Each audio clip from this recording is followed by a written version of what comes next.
વેચવું કોઈની મજબૂરી હશે કે જે થાય હોય એમાં અમને કોઈ પ્રોબ્લેમ નથી.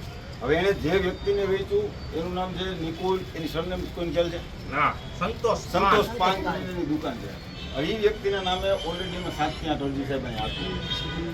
આની પહેલાં જ્યારે સર્વે સાહેબ હતા એનું જ્યારે બદલી થઈ ને આગલા દિવસે અમે દેવા આવ્યા હતા, પછી સાહેબની બદલી થઈ ગઈ, તમે 5-6 દિવસ પોસ્ટપોન થઈ ગયું, સાહેબની બદલી થઈ ગઈ. હવે એ વ્યક્તિનું કામ એવું છે કે સાગર, ન્યૂ સાગર, મહેશ્વરી એ 3-4 સોસાયટીમાં એને એવું કહ્યું છે કે અત્યારે અમારા એરિયામાં અસમધારો રાખ્યો, હિન્દુઓના મકાન લઈ અને બારોબાર વિધર્મીઓને વેચી નાખે છે. કોઈને ખ્યાલ નથી હોતો કાગળિયા ક્યારે કરે છે, કેવી રીતે કરે છે, એ કંઈ ખ્યાલ રહેતો નથી. એની સાથે કોણ વકીલ છે એનું નામ કાલીભાઈ બોલ્યો નહીં. પછી કાલે અમે એને બેઠક માટે વાત કરી, બોલાવ્યો એટલે એ ભાઈ મજા આવે એવો જવાબ દેતો હતો. આટલા લગભગ બધા હતા ને કાલે, બધા હતા, બધાની સામે મજા આવે એવા જવાબ અમને દેવા. પછી લેડીઝ બેઠા હતા ને ગાળી બોલી ગયો ભાઈ, એટલે પછી થોડીક તકલીફ પડે એવું વસ્તુ થઈ ગઈ.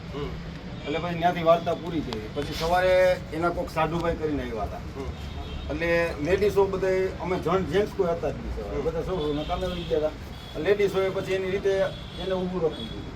એટલે એના જે સાધુભાઈ અત્યારે જે હાજર થયા છે ને અહીંયા, એ ભાઈ કે અમારે તમારા સોસાયટીના પ્રમુખને એને મળવું છે. કીધું કાંઈ વાંધો નહીં, સાંજે 9:30 મિટિંગ કરી આવી જાવ. સાંજે 9:30ની મિટિંગમાં બધી સોસાયટીવાળાને ઘરે ઘરે કહેવા ગયા, બધા લોકો આવ્યા. અમે આવી ગયા, એ ભાઈને ફોન કર્યો તો કે હવે મારે સુવાનો ટાઈમ થયો, હવે હું કાલ આવી. કાંઈ કે તમે પોલીસ સ્ટેશને મળો. એ ભાઈ સૂઈ ગયા હતા, તો પોલીસ સ્ટેશન અમારી પહેલાં પહોંચી ગયા. હવે અમને એ ભાઈ યારે વાંધો નથી, વેચનાર વ્યક્તિ એ વાંધો નથી, અમને વાંધો સંતોષ પાનવાળો જે નિકુલ કરીને વ્યક્તિ છે એની સાથે છે. હિન્દુઓના ઘણા મકાનો એને લઈ લીધા, પોતે હું પટેલ છું, મારે રહેવા માટે લેવું છે, એવી રીતના કરીને હાલની તકે ન્યૂ કેદારનાથ સોસાયટીમાં 4 મકાન બોલે છે.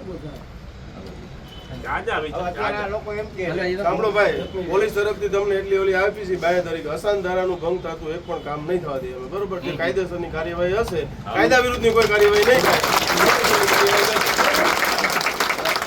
અસાન ધારાનો ભંગ નહીં થાય. આજુબાજુના રહીશોના નિવેદન લઈને અસાન ધારાની પ્રોસિજર છે એ 100% ફોલો કરવામાં આવશે. તમને જે આજુબાજુ વાળા રહીશો હોય જ્યારે અસાન ધારા માટે અમે નિવેદન લેવા આવી તો લખાઈ દેજો, અમને વાંધો છે એટલે અમે એ રીતની કાર્યવાહી કરશું. બરોબર, કાયદા વિરુદ્ધની કોઈ કાર્યવાહી નહીં થાય, કાયદેસરની જે કાર્યવાહી હશે એની માટે હું તમને શ્યોરિટી આપું છું. બરોબર, મારે તો થોડાક દિવસ જૂનું જે થઈ ગયું મૂકો, હવે જે કાંઈ કાયદા વિરુદ્ધનું કાંઈ નહીં થાય. બરોબર મારી, જો નાના માણસ એને બહુ તકલીફ પડે, બધા કોઈ નાના માણસનો દીકરો છું મારી, બધા નાના માણસ હોય. એટલે હવે હું તમને શું કહું છું, જૂનું જે થઈ ગયું એ મૂકો, હવે કાયદા વિરુદ્ધનું કાંઈ નહીં થાય. બરોબર, એવું તમને ગેરંટી આપું છું. બરોબર, જિંદગીમાં મકાન એક જ વખત થાય, પણ તોડ મહેનત કરી. હું ખેડૂતનો દીકરો છું, મને ખબર છે. કાયદા વિરુદ્ધનું કાંઈ નહીં થાય, કાયદા વિરુદ્ધનું કાંઈ નહીં થાય એ તમને ગેરંટી આપું છું. બસ, અને સાહેબ દીધું ને ઈ ખ્યાલ જ નથી કોઈ પણ ને, ખબર નથી પડવા દેતા. અને એ સાહેબ અત્યારે એવું કહે છે કે હું તમને લખાણ કરી દઉં છું કે હું નહીં વેચું કે હું કોઈ જ રહીશ. એ સાહેબ માન્ય ન રાખતા, કેમ કે એવી રીતના કહીને સાગર